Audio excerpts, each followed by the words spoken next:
What's up everyone, welcome back to Pokemon SoulSilver.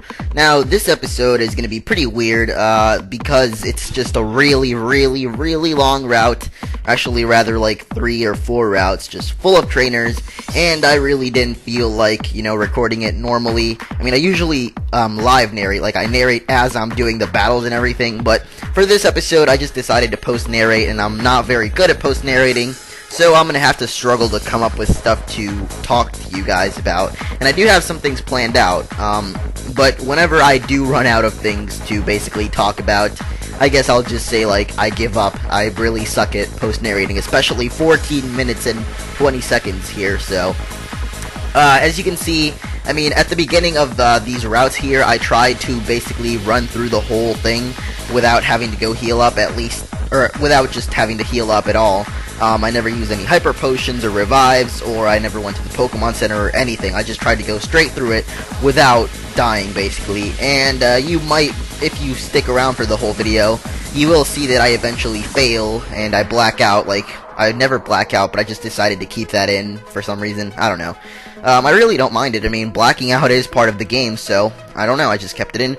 But yeah, I'm actually gonna narrate, and whenever I give up, I'll just basically say it to you guys. But for now, if you want to stick around, I mean, yeah, I'll just basically let you know when you can, like, skip to the end, because I'll just play some music. But for today, I've basically planned out a script where I'm gonna read to you guys a story kind of thing, a fiction, science fiction. I don't know what this is, but it's basically a fantasy story that I made in the 6th grade for Spanish class, which is really weird because I lived in Puerto Rico until like 4th grade, where in Puerto Rico, if you guys don't know, you actually speak Spanish in school. So when I moved to New York in 5th grade, I actually knew perfect Spanish, and I knew a little English, which I don't know how I got through school and like had A's, because my English wasn't perfect back then, which now I guess people consider it to be. Like, people, when they first hear me, they don't really think I'm Puerto Rican at all. But anyway, the point is, I wrote this story in 6th grade when I took Spanish classes, like an elective, even though I knew like perfect Spanish. So it was like an easy A for me, but I was pretty much forced to take it. So don't blame me for like taking the easy way out. Anyway, this is why I'm telling you this, because the story's written in Spanish, so I'm gonna be literally translating this as I read it. And here it is, and apparently it's titled Dante. Now, I haven't read this since I wrote it.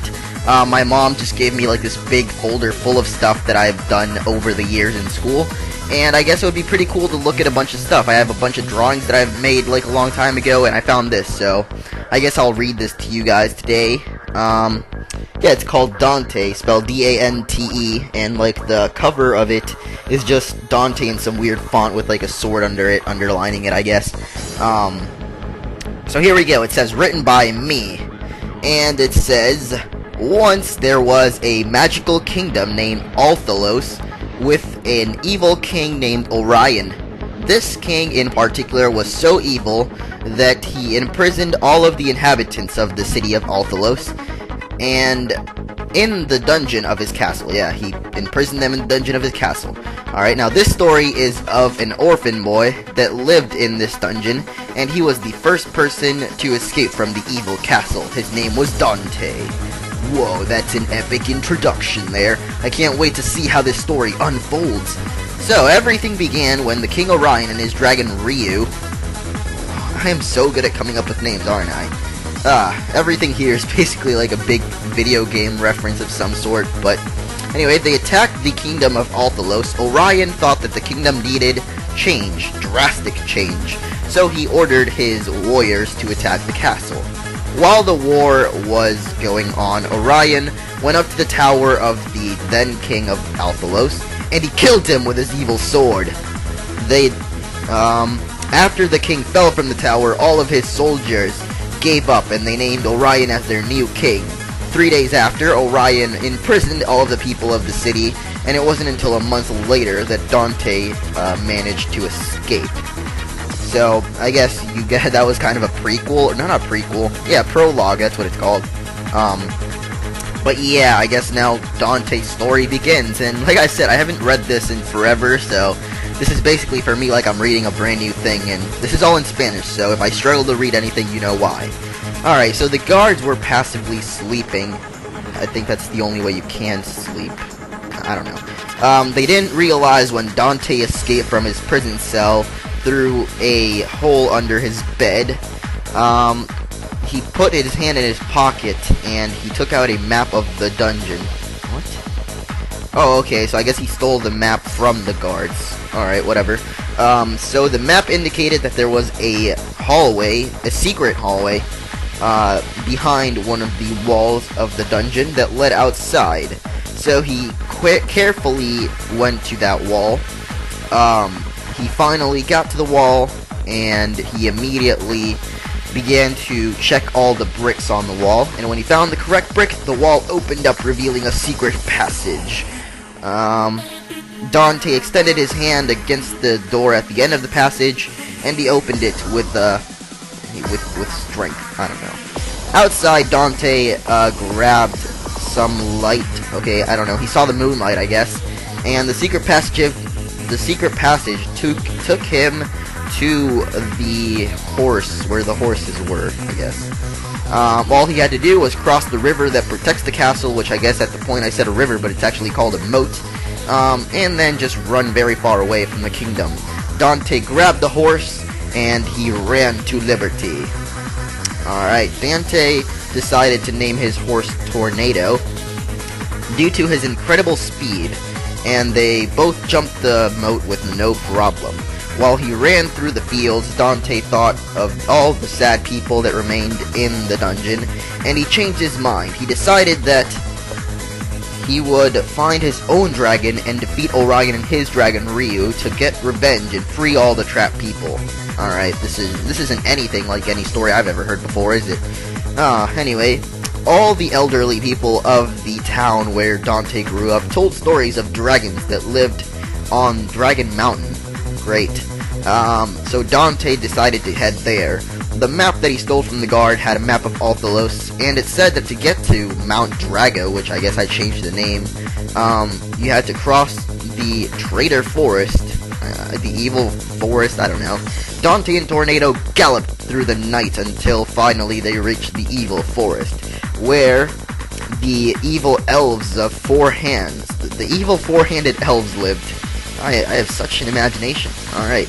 So the sun came out over the horizon, revealing the great variety in plants of the evil forest, most of them carnivorous plants. Dante decided to let go of Tornado so he wouldn't suffer through the forest, and before departing, he basically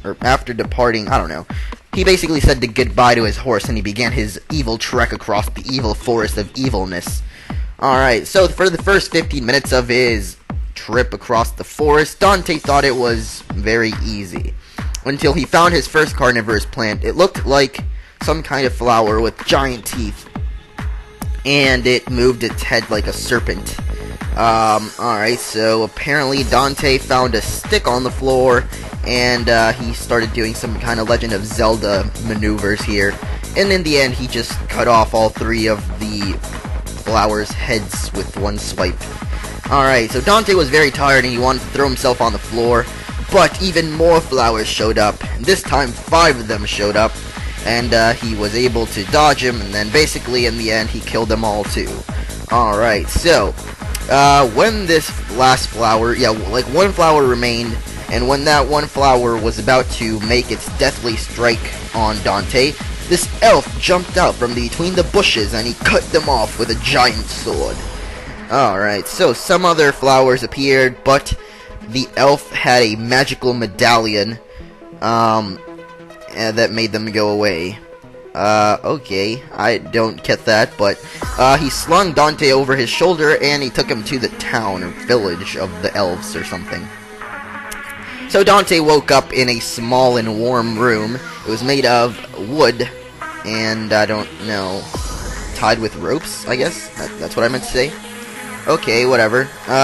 So the elf guy was apparently in front of him, and he had a big pointy hat that looked, or a big mushroom hat apparently, and skinny jeans, or so I say here, apparently. His name was Farron. Dante explained of his great search for the dragon, and Farron decided to go with him to try and meet other people that will accept him for who he is, because apparently he's an outcast to the rest of the elves. It was late at night, so they decided to stay in the village and pass the night there. The new friends spent the night in a small hotel, and they woke up. I don't even get. Like, in my story, I don't even understand my own story. It's just weird. So apparently they just met up like the Lord of the Rings style, where they just made a fellowship, apparently. Alright, so they had to cross the Nehru Desert, the Kari Lake, and finally the Cactor Valley, and then they would get to Mount Drago. From there, where they were, they could clearly see that a great storm, or a great sandstorm, was approaching the desert, and they could die, but they decided to go on anyway, just like any great story. And I guess we're about halfway through, aren't we? And the video is like more than halfway through, so I don't even know if I'll get to finish this. Alright, so basically they trekked through the desert, and I guess I'll just say this, and I'm glad that this story actually stretched out, because I wanted to be able to narrate through this whole video rather than, like, you know, put music or something. But alright, there was basically a big beast called a Geocopora. What? Alright, whatever. It was a big worm with spikes along its back. So the elf guy ran along its back and stabbed him in the eye. It's basically a giant worm that came out of the desert. Somehow I've seen that before. I don't know. I guess I'm not as creative as I thought. But anyway, Dante ran towards Farron, and he helped him get up after defeating the big worm thing. Then Dante noticed that behind the big worm thing there was a man with a black robe that covered his whole body. Around his neck he had a medallion, the same as Farron's. The strange man came to Dante and presented himself. He was a caçador, which is actually a hunter, or bounty hunter actually, named Caro, and he came from Etropala, whatever that is. His mission was to destroy all the Geocoporas that have been in the desert. Caro decided that he had destroyed enough Geocoporas, so he decided to return to his city along with Dante and Farron. 2 days after traveling through the desert, the heroes reached the city of Etropala. Dante went to Farron and a doctor or something, and Caro decided to reveal a secret. When he took off his robe, he revealed he was a girl. What? Alright, her real name was Nadia, and she had disguised herself because her father never let her be a bounty hunter. Okay, this story is just like getting annoying, so I'm just gonna skip to the very end. It's not annoying, it's just annoying to translate, like, live translate, I guess you could say. And we're actually almost getting to the end of this video, so I better hurry this up. Alright. Apparently later on, Orion hired some assassins. The assassins were the giant Argos, Electra, and... what? Okay, the giant from Argos named Electra, the Witch of Gasparia, and Verteros, the skeleton from Cactor. Alright, I don't know. Anyway, Dante, Farron, and Nadia traveled through the desert by train, and they had a peaceful something, and later on, the ground started shaking, and the big giant Electra picked up the train and tossed it aside. They all survived the explosion somehow, and from within the flames emerged the giant Antares. Oh, okay, I get it now. Anyway, he was as tall as the castle of Althalos, and his hands were huge. Dante turned around, and he knew his adventure has just begun. And then it says to be continued. And indeed it is to be continued. I don't know when, but it probably will never be. That's it for today, guys. Next episode will be taking on Cerulean City Gym, and I'll see you guys later.